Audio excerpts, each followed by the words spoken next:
அஸ்ஸலாமு அலைக்கும் வரஹ்மத்துல்லாஹி வபரகாத்துஹு. எப்படி இருக்கிறீங்க? எல்லோரும் நலமாக இருக்கிறீங்களா? எல்லோரும் நலமாக இருக்க இறைவனை நான் பிரார்த்திக்கிறேன்.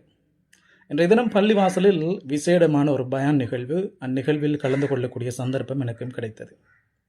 அங்கு பாவத்தை பற்றி ஹசரத் ரொம்ப தெளிவாக பேசி கொண்டிருந்தாங்க. அவர் பேசி கொண்டிருக்கும் பொழுது ஒரு விடயத்தை சுட்டி காட்டி பேசினாங்க. விபச்சாரம் என்பது பெரும்பாவம். ஆனால் அந்த விபச்சாரம் என்பது ஒரு கடனாக இருக்கிறது. யார் ஒருவர் விபச்சாரம் செய்கிறாரோ அவருக்கு அது கடனாக மாறுகிறது. அவரது குடும்பத்திலிருந்து இறைவன் அந்த கடனை அடைக்கிறான் என்ற செய்தி சொல்லப்பட்டது.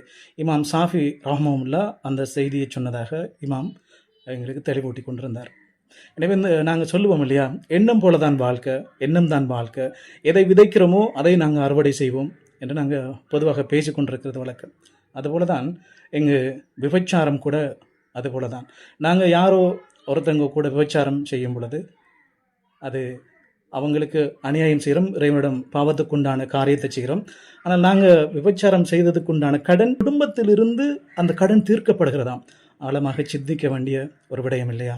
எனவே இந்த இருக்கக்கூடிய நாங்கள் வெளிநாட்டில் வாழக்கூடியவங்க, தனிமையில் இருக்கக்கூடியவங்க, என்னென்னவெல்லாம் நாங்கள் செய்து கொண்டிருக்கிறோம் என்பதை சற்று யோசிக்க வேண்டிய நிலைமை இல்லையா?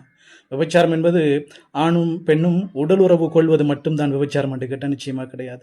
மகரம் இல்லாத ஒரு ஆணும் பெண்ணும் பேசி கொண்டிருக்கிறதும் அதுக்கு தான் வழிவகுக்கிறது. என்று என்ன நடந்து கொண்டிருக்கிறது சமூக வலைத்தளங்களில்? வெளிநாட்டில் வேலை செய்து கொண்டிருக்கக்கூடிய உறவுகளுக்குள்ள என்ன நடந்து கொண்டிருக்கிறது? காதல் என்ற பேச்சில் காம மொழி பேசப்படுவதும், வெளியில் சுற்றி திருவதும் அல்லாஹ் பாதுகாக்க வேண்டும். உங்களுக்கு ஏதோ ஆசைகளை தீர்த்து கொள்வதற்குண்டான வழியாக இருக்கலாம். இந்த கடன் என்பது உங்கள் குடும்பத்தில் அங்கு தீர்க்கப்படும். அல்லாஹ்வை பயந்து கொள்ளுங்க இல்லையா?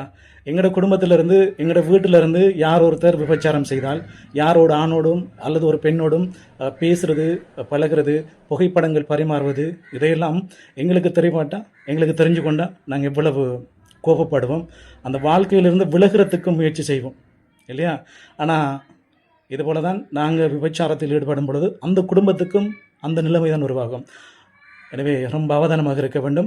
நாங்கள் எதை செய்கிறோமோ அது கண்டிப்பாக எங்கள் வீட்டில் அது அரங்கேறும். அல்லாஹ் உங்களையும் என்னையும் பாதுகாக்க வேண்டும். ரொம்ப அவதானமாக இருக்க வேண்டும், ரொம்ப கவனமாக இருக்க வேண்டும். பாவங்கள் தான், எங்களால் செய்யப்படக்கூடிய பாவங்கள் தான் எங்களுடைய முன்னேற்றத்துக்கு தடையாக மாறி இருக்கும், எங்களுடைய நோய் நொடிகளுக்கு காரணமாக இருக்கும், எங்களுடைய குடும்பத்தில் வரக்கூடிய அத்தனை பிரச்சனைகளுக்கும் காரணம் நாங்கள் செய்யக்கூடிய பாவங்கள் தான். எங்களை அறியாமல் சில பாவங்கள் செய்து கொண்டிருப்போம். சில நேரம் சின்ன சின்ன விடயங்கள் அது செஞ்சு கொண்டிருப்போம். அது பிறருக்கான அநியாயமாக இருக்கும், பாவமாக இருக்கும். இதெல்லாம் பொதுவாக எல்லாரும் செய்கிற விடயம் தானே. இதில் என்ன எது பாதிக்கப் போகிறது என்று யோசிப்போம். இதுவெல்லாம் தான் எங்களோட வாழ்க்கையில் இருக்கிற மிகப்பெரிய பிரச்சனையாக மாறுகிறது, குடும்பத்துக்குள்ள பிரச்சனை உண்டாக்குறது, நல்ல எண்ணங்கள்லேருந்து எங்களை தூரப்படுத்துகிறது. ரொம்ப அவதானமாக செயல்படுவோம். இந்த விடயங்களிலிருந்து எல்லோரும் தூரமாக நிற்போம் இன்ஷா அல்லாஹ். அல்லாஹ் போதுமானவன். அஸ்ஸலாமு அலைக்கும் வரஹ்மத்துல்லாஹி வபரகாத்துஹு.